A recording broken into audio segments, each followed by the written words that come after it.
This is Patrick Russell. I'm interviewing Albert Siewers for the first time. Yeah? This interview is taking place in Jupiter, Florida Yes? on July 16, Yes. 2016. Yes. And this interview is being conducted by the Making History Project. Why don't we start, Albert, by you telling me where you were born? I'm sorry? Can you tell me where you were born? Yeah, I was born in Baltimore, Maryland. My father was in training at Johns Hopkins. And so I was born in Baltimore. But then 2 weeks later, I went to Syracuse, New York, because my father's practice was up there in Syracuse. And that's where I grew up, in Syracuse, near Syracuse. And when were you born? June 16th, 1921. And how big was your family? Well, I was the older of two brothers.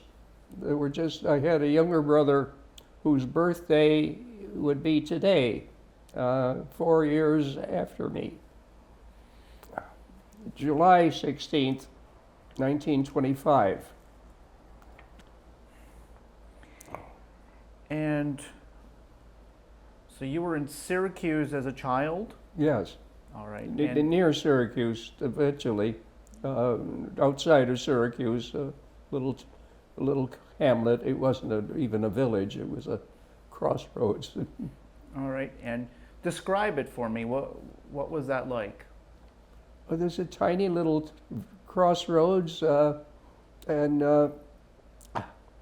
I guess its big claim to fame was that there was a limestone kiln nearby, and the building of the Erie Canal was nearby, and so the limestone from the Erie Canal was cooked up there, and the road right behind my house is that went down to the Erie Canal, which is where I used to learn how to skate.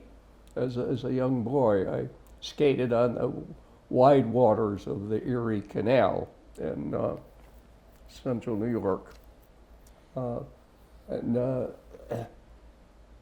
Skating, I was fortunate enough to be in pretty good physical shape, and so I was an athlete in high school as well as a fairly good student.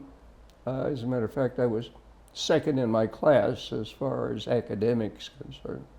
I guess I had to be an athlete to be in with the rest of the guys, and so that's what I did. And as I said, I got a scholarship to go to Hobart to play lacrosse because my high school coach had played lacrosse at Hobart, and but I was committed to the University of Virginia in my heart because my father had gone to university, and my mother grew up just about 20 miles away from there, and so I was familiar with that part of Virginia.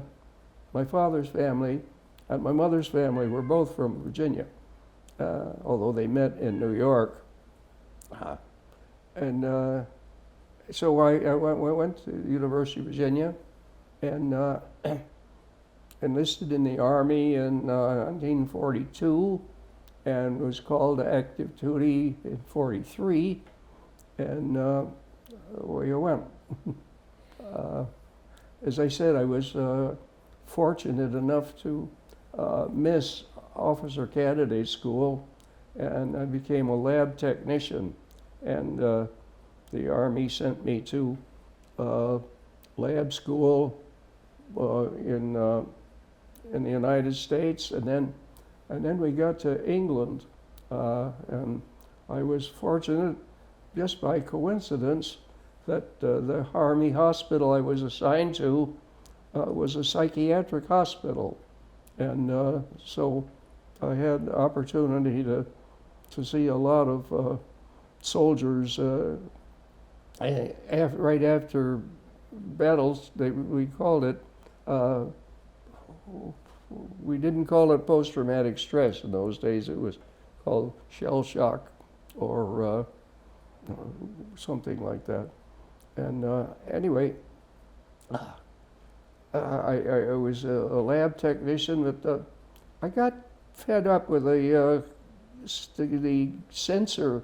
The officer in charge of the lab was censoring my mail, and he kept criticizing me for saying that I was telling my father I was going to medical school. He said I should pay more attention to my lab work and not so much about the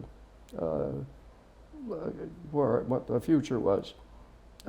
So I asked to be removed from the lab, and the sergeant thought I was crazy because the lab worked from 8 to 5, and as a medic in the wards, I'd be working from 7 to 7.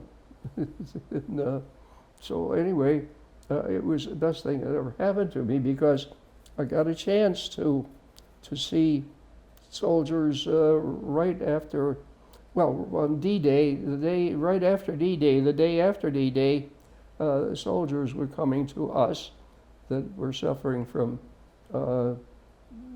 battle shock in those days, and so I got a chance to see them. The hospital was also a training center for psychiatrists to teach the medics, the physicians of the division physicians something about mental illness. And so I was able to observe the training program that the soldiers, that the officers were put through.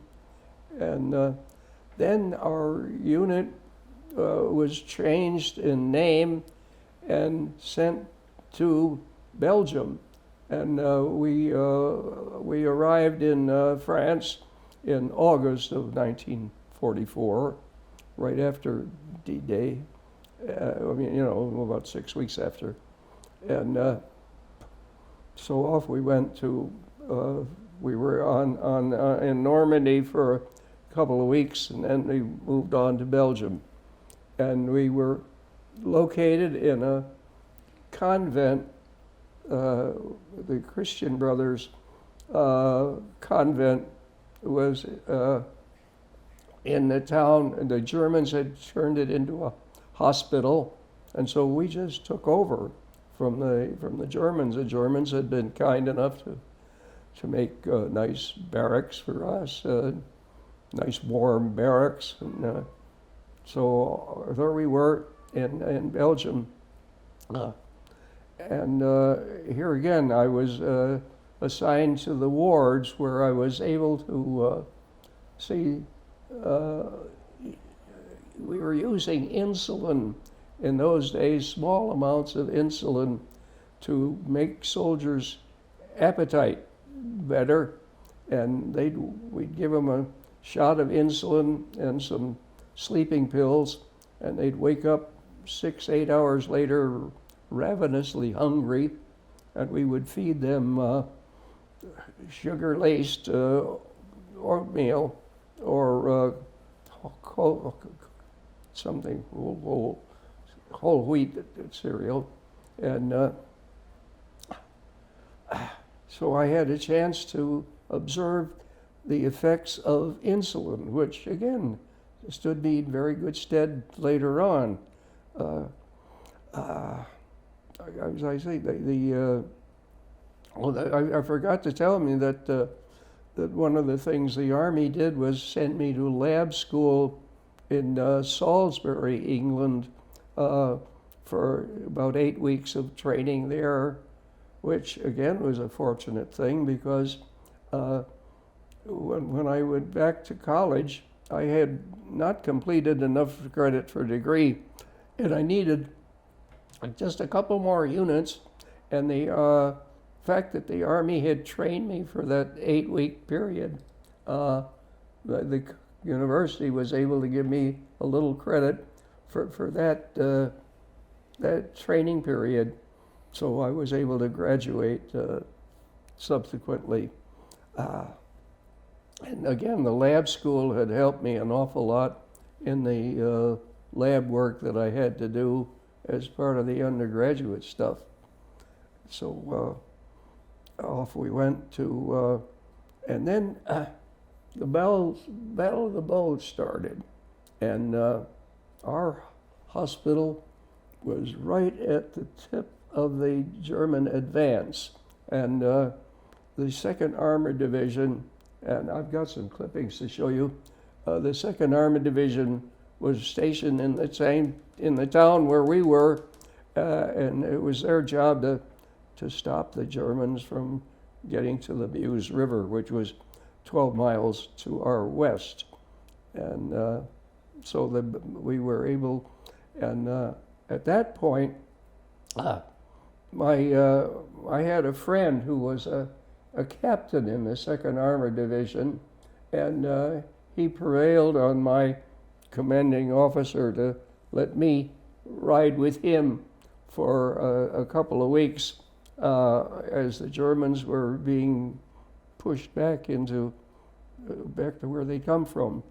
And so I had that period from about the 25th or so of December till about the 25th of January of 45, that I was a medic with the 2nd Armored Division. But I didn't get to see any very much action because I was riding in the truck with the officer, with the captain, and he didn't see much action either. So that was the extent of my battle career. It wasn't very, very extensive. And so then we came back, and by then, the American prisoners of war had been liberated, and our job changed from taking care of combat exhaustion to providing nutrition for these bedraggled, starved American prisoners of war. And so that's what I did for a while. And then I was sent on a lab detail up to the 13th Port Battalion of the in Antwerp. And so I had a couple of months of work up in Antwerp, so I got a chance to. The nice thing about that was that we were right across the street from the general officers' mess, and we couldn't eat with the general officers, of course, but we could draw rations for the beds in our unit. So every morning we would admit 23 soldiers and then ration 23 dinners from the general officers' mess, and then we would discharge them and send them back to duty, so that we had rations from the general officers' mess for all the time I was in Belgium, in Antwerp. It was very fortunate. Then there was a story that was not publicized very much about the ship that carried us across the English Channel to France, and that was the Leopoldville. And the Leopoldville was sunk by the Germans on Christmas Eve of 1944, and because the people in the town we were had relatives on we knew about that sinking, but the Army never publicized it, and it wasn't publicized for many years later that the Leopoldville had been sunk by the Germans in Christmas Eve. So that was the extent of the Army career. They had a point system to allow soldiers to accumulate points for various reasons, and having battle experience was one of the things that gave you points. And so by August of 1944-45, we were in what were called cigarette camps on the way back to the United States.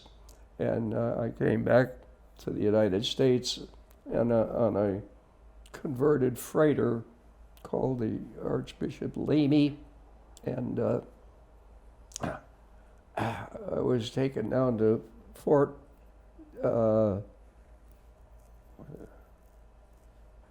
where the I can't I'm having trouble remembering. It was Camp Fort Dix. She was down to Fort Dix, and the strange thing is that the train that carried us from Staten Island to Fort Dix went within 100 yards of the house that I lived in for 50 years on Staten Island, just literally around the corner, where we used to get the bus. So off I went, and we were supposed to go to the Pacific, but the war had ended by the time. As a matter of fact, we were in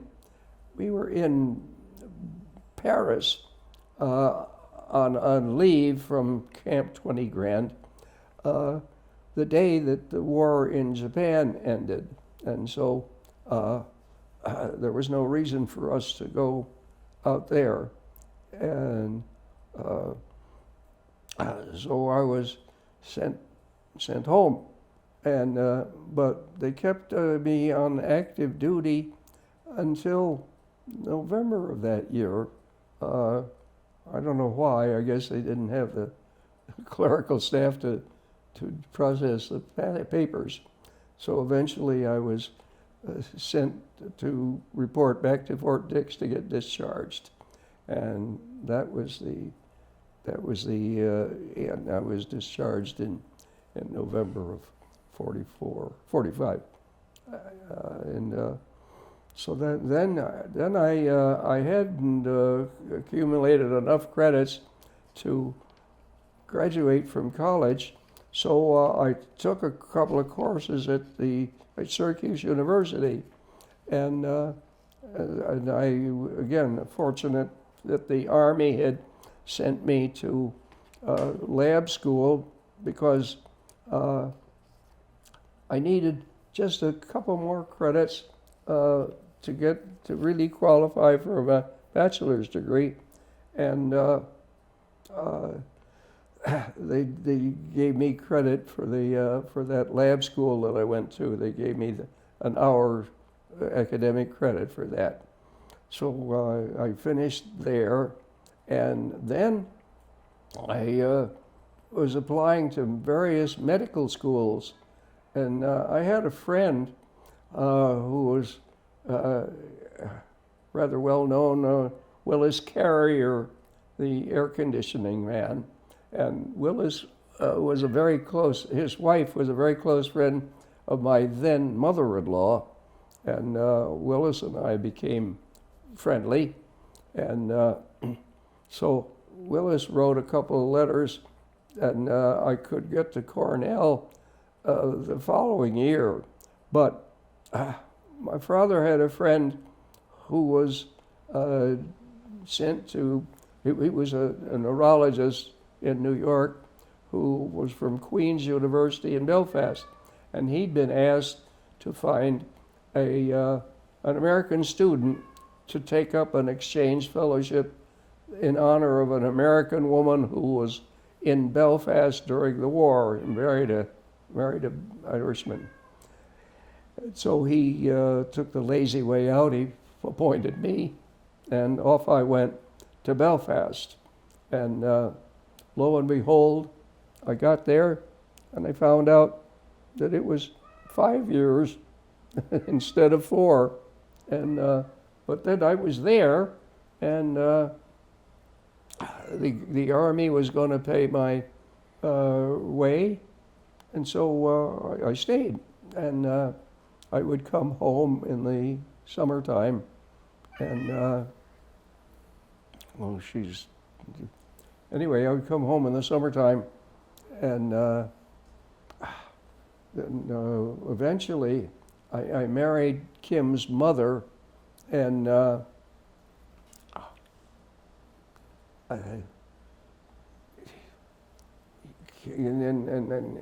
she came back to the United States, found out she was pregnant with Kim's older brother, Kevin, and so she came back to Ireland with me, with Kevin, the following year, and that's when I graduated, and finally graduated in 1952, and I was then fortunate enough to get a position at Albany Medical Center, where again my experience with the Army had been helpful because they were using insulin for shock treatment, and I had seen more insulin reactions than the people in charge of the unit had, because that's what my work was in Delta, in France, Belgium. So anyway, off I went, and I stayed at the university, at Queen's University, and finished there. Came back to the United States, Albany Medical Center. I was there for 2 years. Then I went to a state hospital in Poughkeepsie because Kim's mother her mother lived right across the street from the state hospital in Poughkeepsie. So that's where Kim grew up there for a year. And then I went to Staten Island because they had a new program which was called community psychiatry, and I was the first fellow in community psychiatry in the whole damn state of New York. And so that's what happened there. I became a resident at the public health hospital and the Staten Island Mental Health Society, which didn't have approval for residency training. So that was the reason for the affiliation with the public health hospital. And I finished there, and since I was there, I set up practice there, and that's where I stayed. And I continued working there, and I ended up as, more by default than anything else, the chairman of 3 different hospital departments of psychiatry.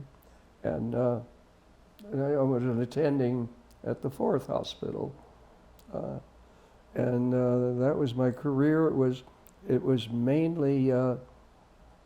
mainly private practice, but maybe about 15, 20 hours a week I would spend at the hospitals. Then I was spending a lot of time at a Lutheran children's home on Staten Island, and suddenly in August it was closed down. I think that was in August of '70, and it closed down in August, and here I had 3 kids in private school, and no definite income except my private practice, which wasn't very big. And fortunately, the girls' town of the Florence Crittenden League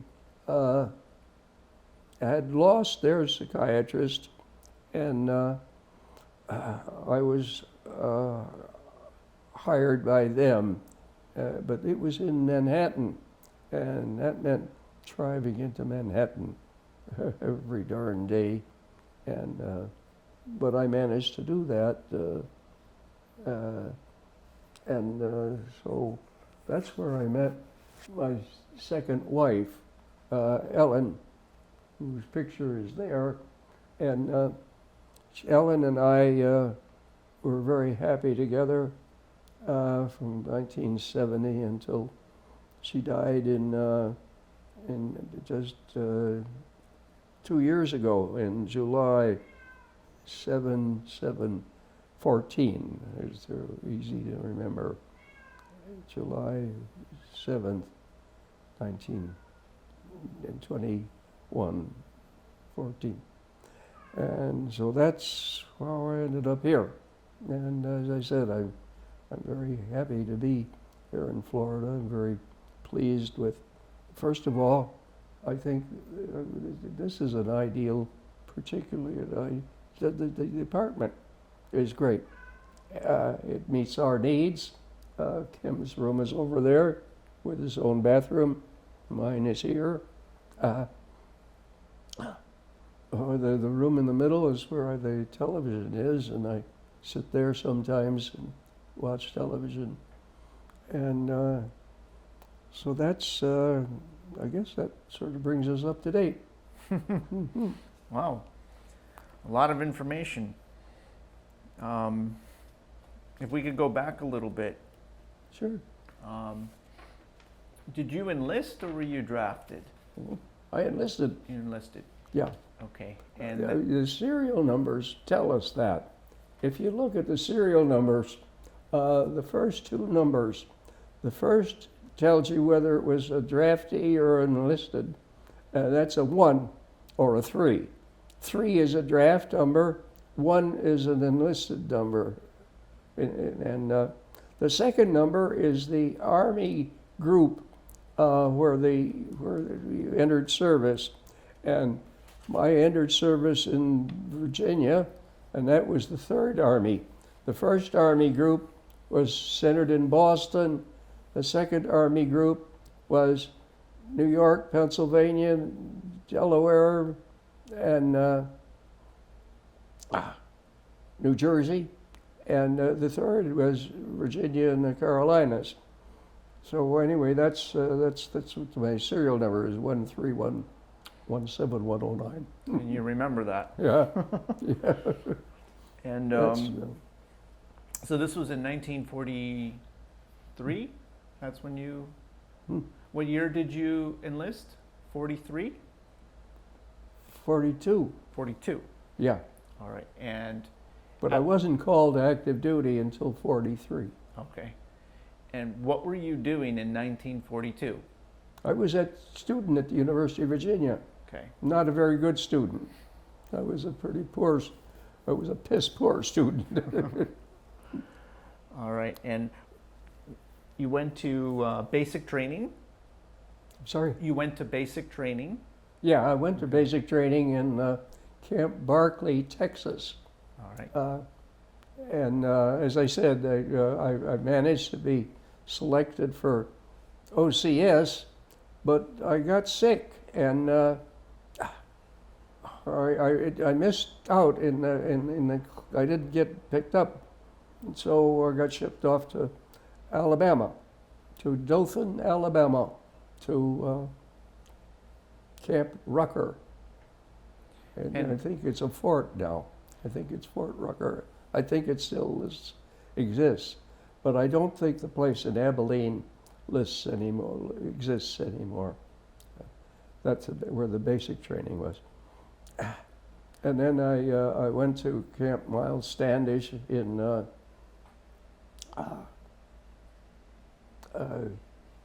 Massachusetts.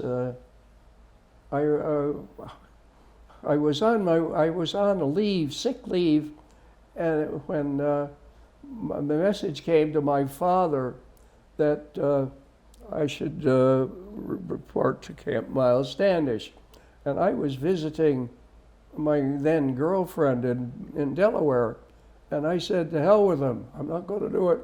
My father said, you better, I'll turn you into the police. And so rather than have the military police take me, I decided I'd better go to Miles Standish. And when I got there, my outfit hadn't arrived yet. And the guy asked me, could I type? And I unfortunately had taken typing in high school and I could type. And so he gave me the duty roster for the KPs. And so I put myself at the very bottom of the list. And as luck would have it, we went all through the thing. And so on the last day we were ready to leave, I was still on KP duty in Camp Miles Standish, Taunton. Another interesting sidelight, we went over on the Sterling Castle. It was in a convoy, and the ship, the Sterling Castle. And I had a friend whose father was involved in the shipyard in Belfast, and the Sterling Castle was being refitted in Belfast. And so I was able to visit the ship that I had gone across the ocean with in the place where 500 of us lived was in the first class front lounge of the ship, and where my bunk was a potted palm, and there was big glass windows facing forward, and but our commanding officer was smart. Rather than have us just ride as passengers, he volunteered us to run the kitchen, and so we didn't have to stand in line for food.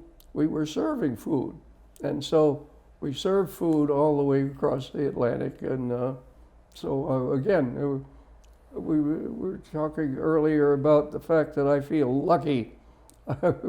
Everywhere I went, I was lucky. Mm-hmm. And what division were you in? What division did you serve in? What division? Mm-hmm. It was a 2nd Armored Division. Okay. Yeah.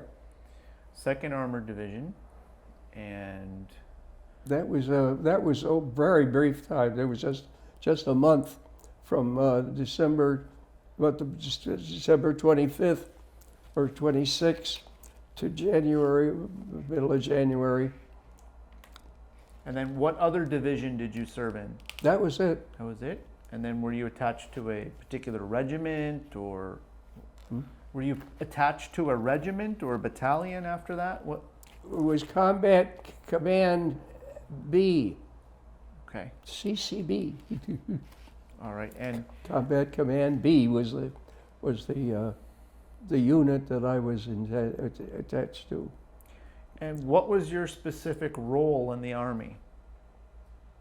You were a psychiatrist in the Army? No. I was a enlisted man. All right. And well, again, here I was fortunate. First of all, I was a lab technician. Then I was a hospital technician in patients. Then I was assigned to the, here again, fortunate, I was assigned as the aide to the director of neurology of that hospital. And so Major Fabing was a professor of neurology at the University of Cincinnati. And he and I became very close friends. And he wrote a lot of nice letters for me after the war to various medical schools, saying that although I'd screwed up in college, I was better now. Because I was. The only C I got in college after the war was for music appreciation, and all the others were A's. So that was it. And your highest rank in the Army? What was your highest rank in the Army? I was a private first class. But I was off. They had a contest in the hospital of naming the day room, and I submitted the name Sad Shack to the contest, but I didn't sign my name to it. Well, I was off in Brussels visiting the girlfriend, and I won. And the sergeant, I came back, and the first sergeant said, "Where have you been?" I said, "I was over the hospital." He said, "No, you weren't. I've been looking for you. You won 2 cartons of cigarettes for that contest, and they've been sitting on my desk for the whole weekend looking for you. So don't tell me where you were. I know you weren't there, because I was looking for you." So I lost my stripe, Oh no. and then I got busted back to private. And then I think eventually I got it back, but I'm not sure. But that was the extent of it. So you mostly served in a hospital? You mostly served in a hospital and in a clinic behind the lines? I'm sorry. Where did you mostly serve? In a hospital or a clinic? Well, it was an inpatient hospital, and most of the time I was in the hospital. First, it was the 312 Station Hospital in back in Stafford, and then it was the 130th General Hospital in Sine, Belgium. And so those were the 2. But my main work, the one that I feel the best about, was helping Major Fabing in his study of blast injury. He had a theory that people knocked unconscious that had amnesia after a nearby blast might have had some organic brain damage. So he taught me how to do lumbar punctures. And so I had a lot of experience doing lumbar punctures under Major Fabing's instruction. And here again, that was a unique experience because, again, I had done a lot more of that than my fellow residents had in both hospitals, in Albany and in Hudson River. So that was that. But that it was, I guess, except for that 2-week period, 2 maybe 6-week period up in Antwerp, I guess it was always in hospital. But I was, again, as director of neurology, Major Fabing's job was consultation, and so I would arrange the consultation schedule for him, and he would do the work, and I would write up the papers. So here again, my typing skills served me well. And as a matter of fact, he wrote a paper about blast injury in the archives of neurology, and he listed my name and as one of his helpers. So I've got a copy of that paper too. So that's a rather lengthy, long-winded story of. You were fortunate to avoid combat, correct? Yeah. Well, yeah. I was really not in combat situations.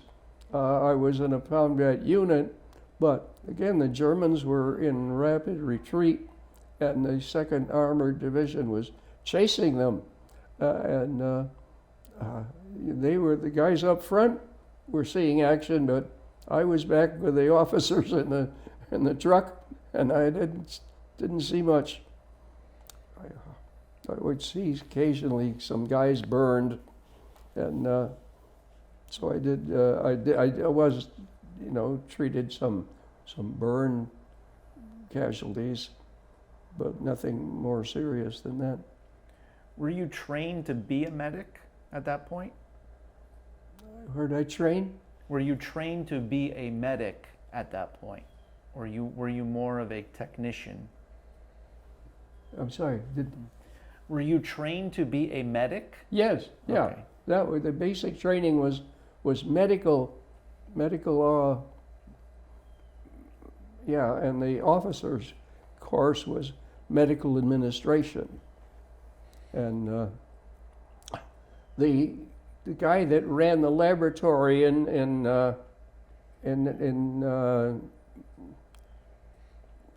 Stafford was a medical administration officer, and as I said, I was very fortunate that I didn't get to be an officer because of the wonderful experiences I had. Other than that, I would not have had those experiences if I'd been an officer in the medical administration. I'd have been doing a lot of other crap. And you mentioned earlier combat fatigue. Yeah. Did you have involvement in working with those soldiers? Yeah. Oh, that had yeah. that? Oh, yeah. Tell me about what you witnessed and did for them. Well, again, it was not unlike the practice of psychiatry. It was mainly listening to their stories and hearing what they had to say, because it turned out that I think the most therapeutic thing was feeling you're being understood. And I guess I was able to convey that to the soldiers, and because they felt very easy talking to me. And my job with Major Fabing was also taking the history of these men who had been experiencing unconsciousness and amnesia after a nearby blast. And I had about 300 of those interviews that I had to type up and record. And so here again, it was a wonderful experience in learning how to listen. And that's just really what I did. What were some of the causes for combat fatigue that you were able to figure out? Well, the terrible nightmares, the inability to sleep, the flashbacks of the recurrence of the experience. Those are the main things. The flashbacks, the amnesia, the word's amnesia, but also terrible memory, and probably distorted memories, and I guess that's the insomnia and flashbacks, panic attacks, nightmares, those things. And was this a common a common occurrence that you saw among soldiers at the front? Yeah. There's this perception that World War II soldiers didn't necessarily go through those things, and that later generations have, but because the World War II soldier didn't talk about it too much. Do you know why? Well, I think that's a misconception, if that's anybody's conception, because I saw a lot of it. And I mean, my God, I would say many of those blast injury people that had amnesia were just blocking out these past experiences, and certainly the people that we saw on D-Day +1 were antsy, they didn't sleep, they couldn't sleep. That's how they happened to end up in our hospital. They had emotional signs of distress, disturbance, emotional disturbance. They would come to us, and Major Fabing had arranged so that all of the blast injuries in nearby combat units would come to us. And he was a very influential man. As a matter of fact, he ended up as the director of neurology for the Veterans Administration after World War II for a while. And the soldiers that you saw that had the combat trauma, how often would they be able to go back to doing what they were doing once they had those symptoms? Well, in other words, the recovery rate. We had figures about that, and they were pretty poor. They were not returnable to duty, full combat duty after that. If they come from our hospital and they went back to a replacement depot, they would not be assigned to a combat unit after that because they were considered too fragile, I guess. I mean, I didn't have a part in those decisions, but we had figures that showed that very few of the patients that we had eventually came back to duty, full combat duty. I don't know where those figures came from, but our administrative officer was a professor at Johns Hopkins, used to statistics, and Paul Lemkow, who later was chief of psychiatry in the New York City system. But anyway, Lemkow was gathering figures about things like that. That was apparently it was part of his job, was to know what was happening to our discharged soldiers. And because I don't know where the hell I got that figure, I didn't make it up. I learned it from somebody. And was it more of an Army policy not to put them back into combat? Or was it a medical reason, or both? I think it was a medical decision. I don't think it was a Army policy. No, I think Army would have been very eager to have them return to full duty, but I think they must have left that to the doctors to decide. But I said I wasn't part of that decision-making process. I don't know. I only know the figures. And how about after the war? How do you know how these soldiers were able to reacclimate to life after the war? Did they have difficulties? Well, because that's an ongoing discussion now. I had so little contact with World War II veterans after the war that I don't know. I don't know what. I know that in my own practice, I didn't have any, and Is that as unusual? I said, I had a very small practice, but I didn't have any veterans, and I belonged to the Battle of the Bulge group on Staten Island. It was only 19 people, and I never saw any of them as patients, so I guess they were managing all right. Do you think it's unusual that in all of your years of practice that you did not see World War II veterans? I'm sorry. Do you think it's unusual in all the years of your practice that you did not see a World War II veteran?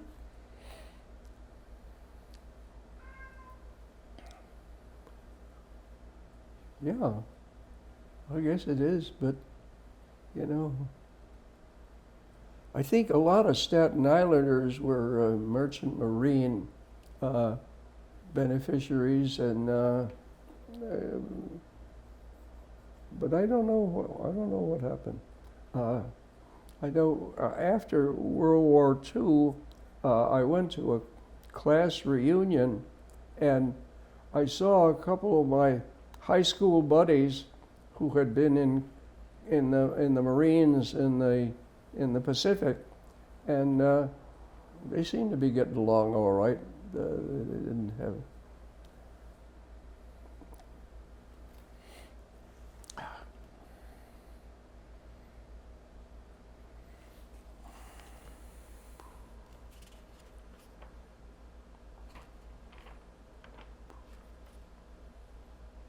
And so, was it your work in the Army that led you to become interested in psychiatry afterwards?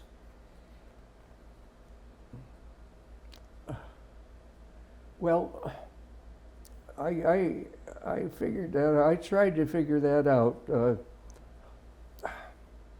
and I decided that in all of my internships, what I liked to do was take people's histories, and maybe the Army taught me to do that, but I found that I was really much more interested. I was very popular as a surgical intern because I enjoyed doing the pre-surgical workup and the post-surgical follow-ups, and I didn't like holding retractors and dealing with actual surgery. So that I often had roommates who were surgical residents, and they thought it was great for me to take the histories and leave the cutting to them, which was all right with me. Mm-hmm.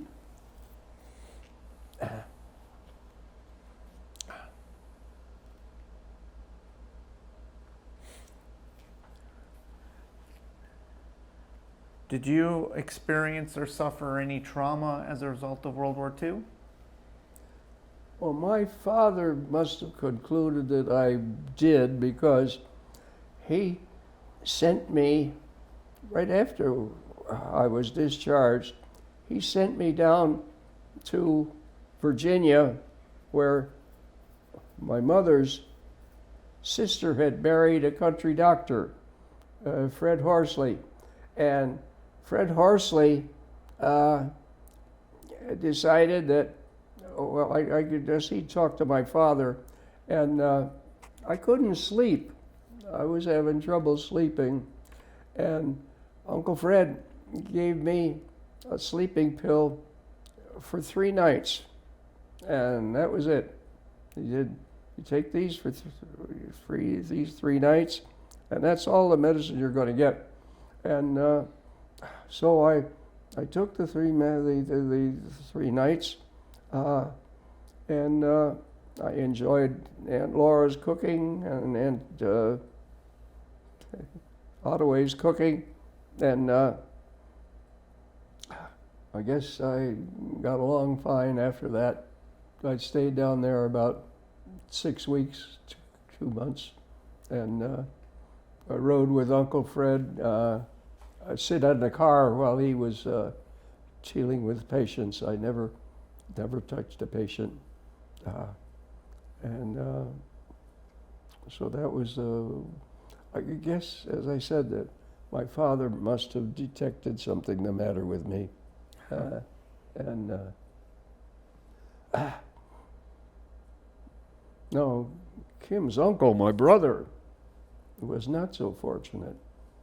First of all, he was wounded quite quickly. within a week or so of entering combat in November of '44. He got wounded, and as luck would have it, he got sent back to a hospital where his orthopedic surgeon from Syracuse was the commanding officer. And he decided to ship Lawrence back to the United States very quickly. And so when I got home, Lawrence was at Rome, at Oneida, in I think he was, I don't know whether it was an army post there or whether it was a VA hospital there. But he was there because I would go down and pick him up on Friday afternoons and take him back on Sunday night. And he and I would go our separate ways on the weekend. So I don't know what the hell he was doing down there. But he stayed there until, well, into the middle of '46. So I guess he suffered more than I did, because I didn't suffer that much.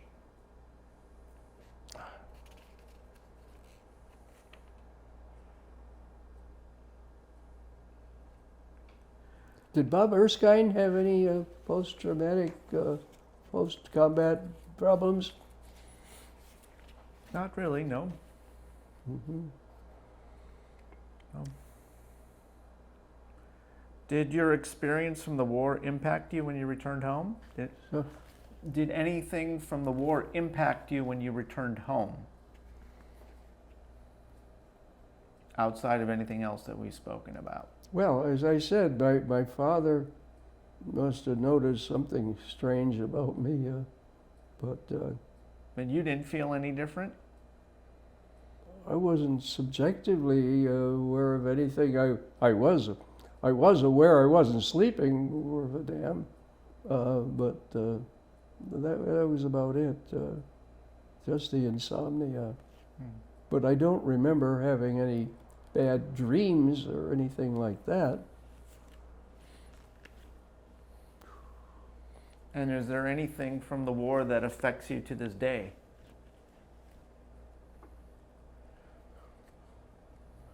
I don't know that anything affected me as we're sitting here and now.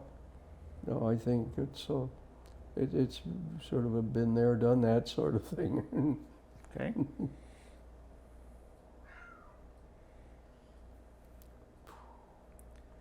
And when you returned to the States, Yeah. where did you, how were you received?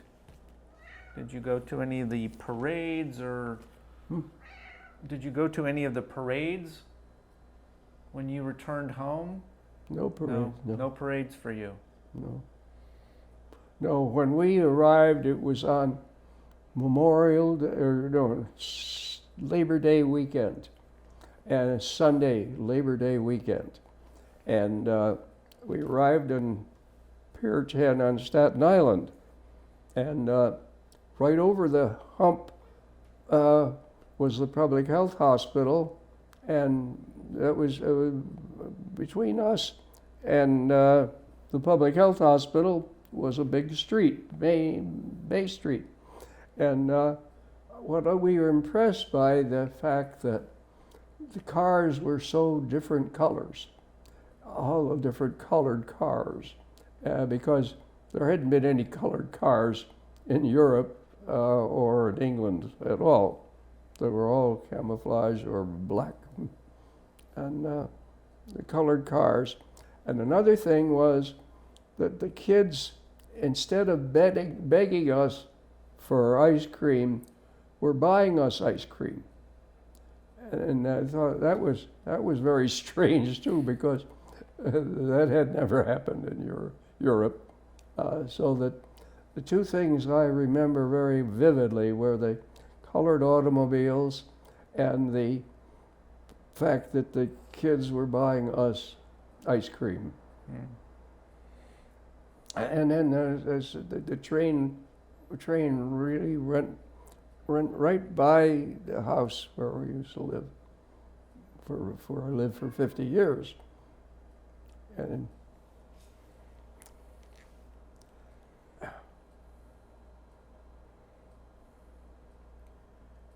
Is there anything you would like to add that I did not ask you today? I'm sorry? Is there anything you would like to add that I have not asked you today in this interview? No, I've got a bunch of pictures to show you, but Okay. I don't have. I think I've given you a sort of a complete story of my career. Is there anything you would like to tell future generations? I don't think I have any profound knowledge to pass on. Any tips, hints? I just hope that. I think it's interesting that Kim is a marine biologist and Kevin is a psychiatric nurse. And I have a daughter who, at the time of my first marriage breakup, apparently decided that I wasn't worth bothering with, and so she married a guy in Germany and is living in Germany, and I haven't seen her since she was 18 years of age, and she's now 60. So I haven't seen her since then.